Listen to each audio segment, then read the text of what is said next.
Hello everyone and welcome back to some rapid action on Lead Chess as we're waiting for the final day of the Croatia Grand Chess Tour in Zagreb to finish, or rather to start and finish. We will play another 10+0 game on Lead Chess and hopefully play some good chess. So let's check it out.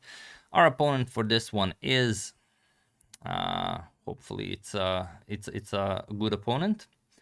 And as usual, we are trying to play good moves and explain our thought process as best as I can. So okay, there are how many? It used to say how many people are currently playing on Leeches. For some reason, it doesn't. Oh no, there is. So 77,000 players, 33,000 games. All right, so obviously everyone is busy. And yeah, as usual, I'm playing only high-rated opponents, so every game is a challenge. All right, taking a bit longer than usual, but yeah, okay, we have an opponent. All right, let's end the Zen mode. Our opponent for this one is Blacky Cool, and I've already lost one game to this person. Not sure what the time format is, but on e4, the reply is g6. And okay, we could now play pretty much anything, but it is customary if your opponent doesn't wish to control the center, to control the center yourselves. And we're gonna, what's the setup we want to go for?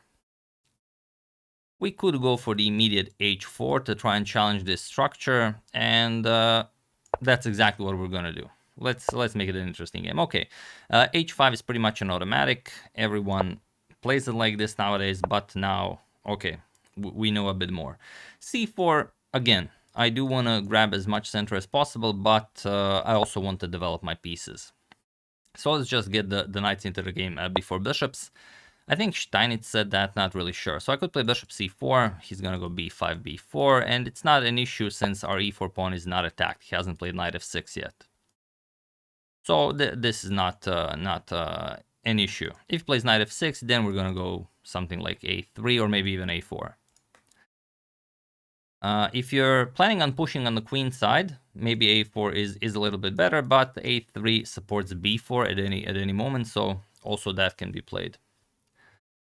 But yeah, nothing spectacular here. We're just getting our pieces into the game, developing. Maybe next we go something like bishop e3, queen d2 to have option of bishop h6 maybe in the future if our opponent castles kingside. But again, we'll see what kind of a game it will be.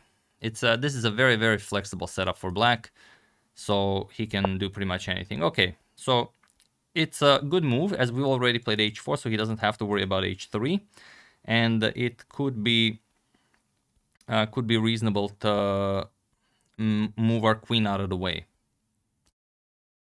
So what do we do? All right, let's just play bishop to e3. It's a pretty standard move. If he captures here, I don't mind capturing with the g-pawn. Or I can even capture with the queen. Okay, so he's saying that he will castle queenside. And I could play the standard moves and castle queenside myself, but if he will castle queenside, I don't also mind pushing my pawn. So I'm going to play a4 here, just to see if he sticks with his plan of castling queenside. All right, so he strikes in the center. Always a good idea. We're going to play bishop to d3, or no, maybe even bishop to b3. What's the idea behind the pawn sacrifice? That's also... Yeah, okay, I want to see it. I definitely want to see it. Okay, that's the idea. Okay, so pretty interesting. Okay, nice way to trade down, definitely. Should have thought of that. But okay, let's play bishop b3. And he's gonna recapture with the knight, of course. We're gonna capture. And now I don't think he's castling queenside anymore. So we're gonna play queen to d3. We actually don't mind the capture here, and it's probably gonna be his next move because he doesn't want to see knight to e5.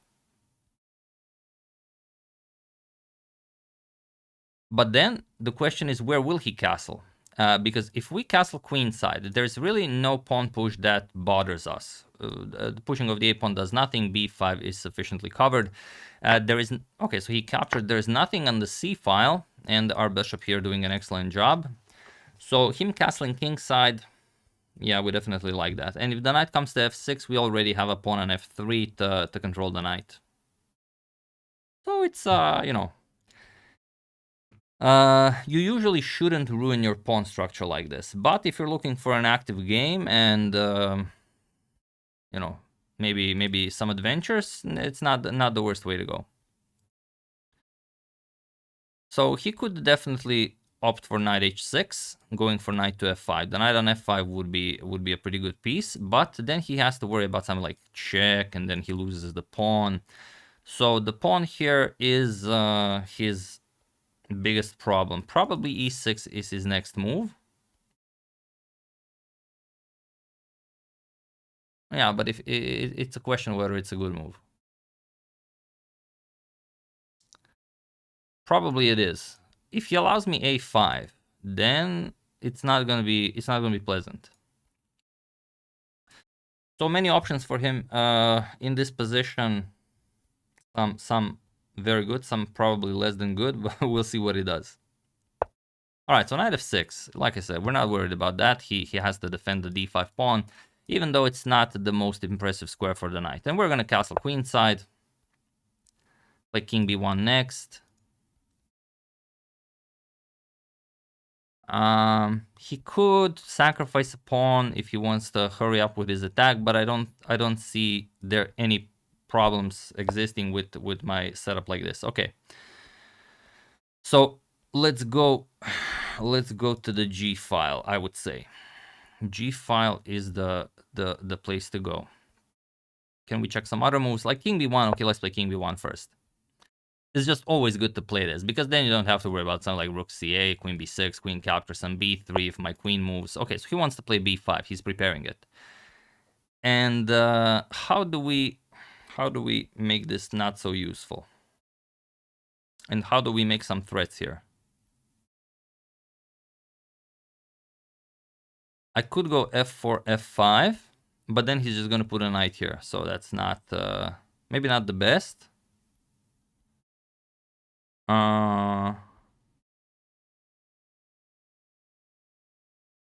Yeah, I'm guessing he is trying to sacrifice the pawn here.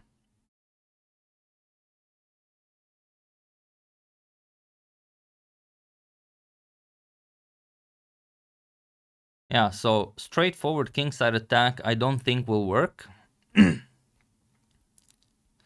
So what is there to be done? We could play c4. It does look like a move, and then we get a very strong d pawn. So we stop b5, but he will just capture here. Then we capture, and like I said, he will sacrifice a pawn here. There's no question about it. So we're going to play bishop to d2. The bishop here isn't doing all that much. We don't need help covering the d4 pawn. And if b5, we just want to play a5. That's pretty much the idea of bishop to d2. So just, you know, stop his advancement on the queen side, and then we're going to figure it out.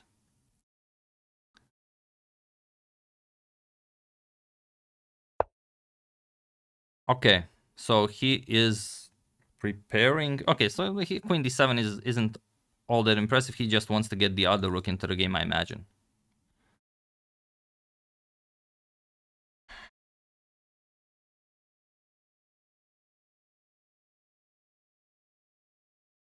All right, let's go rook e1. Simply putting pressure on e7. And, okay, he will have to play e6 at some point. So we're going to play rook e5. No, not yet, not yet. Not yet, let's go here. Huh.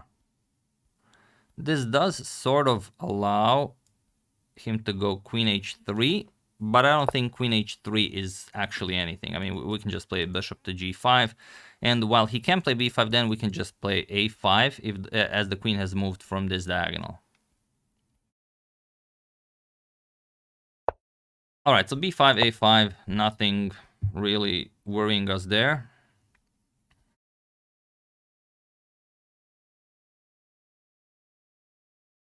And now we can even look into doubling up on the G file. Maybe rook e1 was a waste of time now that I think about it, but I wanted to have e5 covered. I don't want him to strike with pawn to e5. So maybe, okay, maybe we double up like this. Rook here, and then we sacrifice the rook on g6. And with his current setup, I don't think he can defend, as there's no square for the knight. But of course, he will realize what we're attempting, and he will make preparations for that. So I could play this. Does the knight have a good square? He can't really sacrifice the knight because I'm just gonna take it, and I don't mind giving up the rook for 2 pieces. But is there something for him? Yeah, okay, I could play rook e5. He could go knight h7 to prevent rook g5. But if he does that, knight h7, we capture on h5. He captures, and we go bishop to h6. And I think that's resigns. Yeah, so he doesn't have knight h7. If he doesn't have knight h7, I'm very, very happy with my position. And the next we're going to play rook g5. So just doubling up on the g file. Nothing spectacular happening here. And like I said, if some weird move, then of course we take the knight and we take the bishop. Of course, we don't mind giving up a rook for 2 pieces. So now it's already very dangerous territory for him. Maybe it's not, but as I don't see for him to make any threats on the queen side, it's merely a matter of, can I improve my position, to the point where I can actually create some threats on the king side. And doubling up rooks on the g file, the bishop having access to this diagonal, the queen here, I don't know, looks nice. We're equal on time, so I'm not thrilled about that. It could be better. But then again, I've had some silly ideas throughout the game, so I guess it's best that I've invested time. Alright, so he's looking for ways, queen and rook occupying some nice squares for that knight. He's probably gonna move the rook from e8, as it's not doing anything. I mean, the rooks belong on the c file, that's for sure. Even though it's hard to put the rooks on the c file with my bishop here. If I were black, I would actually go for something like rook c8, rook c4. And then you do what you want. I just want my rooks there. So that's what I would do. Maybe.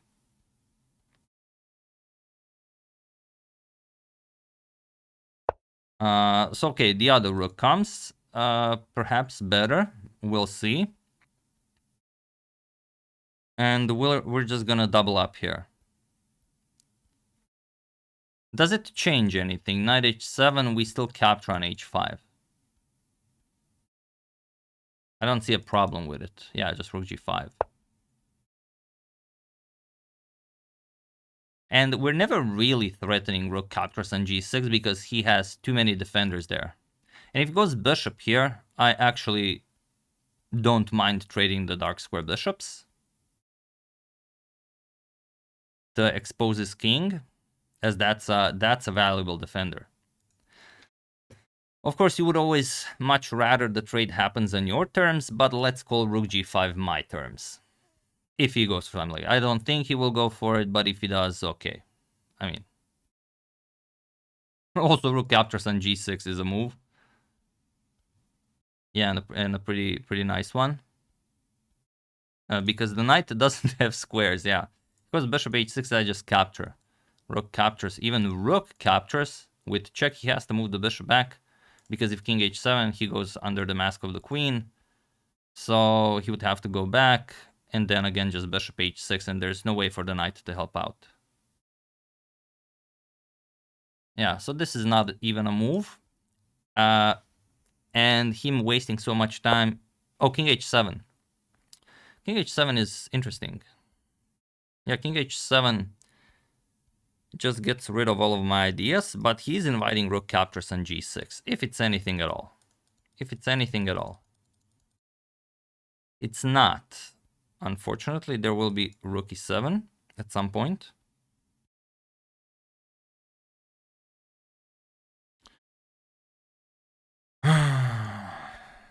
Yeah, so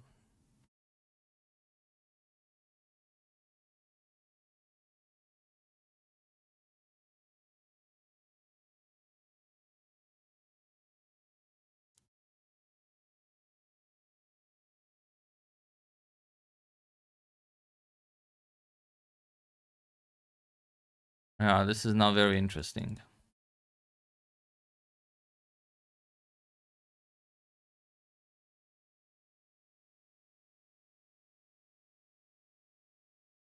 Now bishop h6 maybe could be a move, but no, it's not. It's still, we're just going to capture, capture, capture. King moves, will pick up the bishop. So it's not really a move. So do we have time for c3 and bishop c2 just to pile up on that king?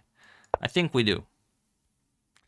I don't see a better way to go about it, as I'm also burning some time. And if he goes knight g8, which again, I don't think it does anything. But it's hard to say. I mean, knight on g8 or f8, it's always such a spectacular defender of the king. So while he can play b4 now, I've sort of given him a target. I'm just going to capture and I don't really care. But bishop c2 could be a problem for this king now occupying the h7 square.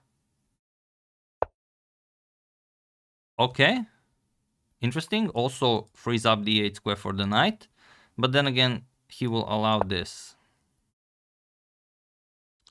Now the bishop moves, I guess. Yeah, this is some sort of... this is truly an elegant defensive maneuver for him. Yeah, okay, the knight cannot move. I guess the bishop moves now. Yeah, the bishop moves now, and he's happy about that.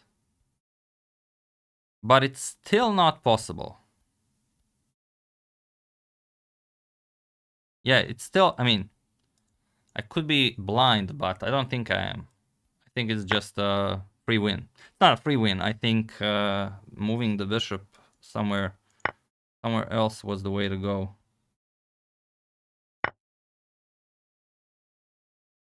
Yeah, I mean, that's kind of the point of c3 and bishop to c2, so he doesn't have this. Yeah, okay, we're gonna capture. We capture the bishop next. And do we capture with the bishop? Yeah, we capture with the bishop, perhaps. Or with the queen. What's better? If we capture with the queen, okay, he has to block with the knight, otherwise I'm just gonna capture the knight. So probably capturing with the queen is the way to go. Yeah, knight here. And bishop g5. I think that's endgame. Or we capture first on h5. No, this is yeah, rook f8. So probably bishop f4 with the threat of bishop e5. I think is the maneuver. Yeah, we do have some time, but not too much. Yeah. Bishop e5 looks super scary. I don't see what he could do. Also, I could capture here. If he moves the queen, I could capture here. Okay, so he wants to go to g8, obviously. Bishop g6 first. Bishop g6 first is the move. Yeah, make him suffer. Okay, now it's just mate. Okay. Maybe it was possible to defend. I didn't see it, but our good friend the engine will explain it for us. So let's see what happened here. So not the shortest game, but again, not terribly long one. 30 moves. Let's see what we have here. So g6, h4, h5. Okay, nothing spectacular. What's the engine's verdict? Yeah, okay, h4 not really in the top recommendations, but it's not bad or anything. Yeah, d6 for a practical game at this level, I think it's perfectly fine. Bishop c4, bishop g4, bishop e3. Okay, perfectly fine. He goes for knight to d7. We went a4. Oh, bishop captures on f7 right away. Yeah. Simple tactics. Knight g5, king e8. Oh, and f3. Oh, yeah. I was because if knight e6, he can always move the queen, but f3 just traps the bishop. Okay, that's on me. Silly me. I played a4. He played d5. I captured. He played knight b6, bishop b3. Knight captures on d5. Captures. In this case, 0-0. I played queen d3. He captured. Okay, still 0-0. Knight f6. Queen b5 check right away, but it's a 0-0 move. Okay, the engine wants us to trade queens. Not my style. I played castles queenside. He played castles kingside, and now the engine says he's a little bit better, but like a 0.8, so nothing spectacular. King b1. In human terms, I wouldn't call this like an advantage. Yeah, like even if the engine says like I'm +1, I don't consider that like anything. So like Anishigiri said, it's either winning or it's not. If it's minus 0.5, -1, even -2, if it's not winning, it's not winning. So queen d7, I played rook d1. Yeah. My secondary instinct was that, okay, this was a waste of time. The rook belongs in g1 right away. Rook e8, I played rook g1, he played b5, I played a5. Anything other than a5 isn't good, so okay, this is not a terrible plan. e6, rook e5, rook c8, and I played rook to g5. And now he played rook e8. Okay, so our good friend the engine wants me to play c3 right away to prepare this, which I did. He played knight here. I played bishop to c2. But wait, no, this is what? What is this? Wasn't the king on h7? Yeah, king was on h7. What is this? Yeah, c3. I think the interface got a little bit weird. Bishop to c2. Yeah, bishop to h6. Bishop to h6 lost due to queen e3. I played rook captures on g6, which is, I guess, also winning, but queen e3. Bishop. Okay, let's say he captures. I capture. Okay, with the threat of capturing the knight, yeah, and if he saves the knight, then it's just queen h6 checkmate. Okay. Tactics. Should always be solving more tactics. I played rook captures on g6. Maybe if this possibility wasn't there, maybe I would look for another one, but it's hard to say. F captures, rook captures, rook captures. Oh, not rook captures, but bishop captures on d2. What? See, I never even considered this because the threat of moving the rook I thought was so great that, I mean, it's still winning for me. Rook captures on f6, check, king h8, queen captures on d2. Yeah, okay. I mean, it's probably similar to what I had in the game. But okay, yeah. It's not the problem that I didn't play it. What troubles me is that I haven't even considered bishop captures on d2. He played rook captures, I played queen captures, king h8. Queen captures, knight h7, bishop f4. Yeah, strongest move. Played queen here, and yeah, again, bishop g6, strongest move, very nice. Queen here, and queen h7, checkmate, yeah. But if he defended well, doesn't really matter. Like, he can't really go here, we just pin it. And any other move also, yeah, queen e7, yeah, still. Okay, what, why? Bishop d6 better than bishop e5. Bishop d6. Because we're taking away squares from the black queen. We don't want the queen on a dark square. Queen d7 now, bishop e5 check. King g8. And yeah, okay, the game continues with him having a terrible position. But yeah, it's plus 43, so is there some sort of a big knockout blow? Okay, so basically what the engine wants is bishop g4. We go after this, check, bishop covers this, queen covers this. And if rook c6, then queen g6, check. And if the king moves, bishop h5. I know it's a pretty lousy variation, but these are the top moves recommended by the engine. It's just showing what black should have played to stay in the game for as long as possible. So now this is covered by the bishop. But even if rook c7, bishop g7 check, and if queen here, okay, then we capture the knight. And if queen here, then bishop f6 check. What? What is this? Why is it repeating? Bishop g7, king g8, bishop h6 check, king h8, bishop f4, again going here. Wow, even the engine is struggling to finish this. Queen g7, yeah, okay, that wins the queen, but what if he plays something like... Okay, so that's just it. This is the position that we needed in order for... yeah, we needed the queen on the g file for bishop to e5 to be deadly. So yeah, I mean, it's like, remember when we were covering Alpha Zero games and, Stockfish just defended for 100 moves, but it was still completely lost. And I mentioned that even when you're playing a human, you can still make their life miserable regardless of how lost your position is. And this is like everything my opponent could have done to, burn my time, as we were already reaching the 1 minute mark and maybe, in hopes of survival.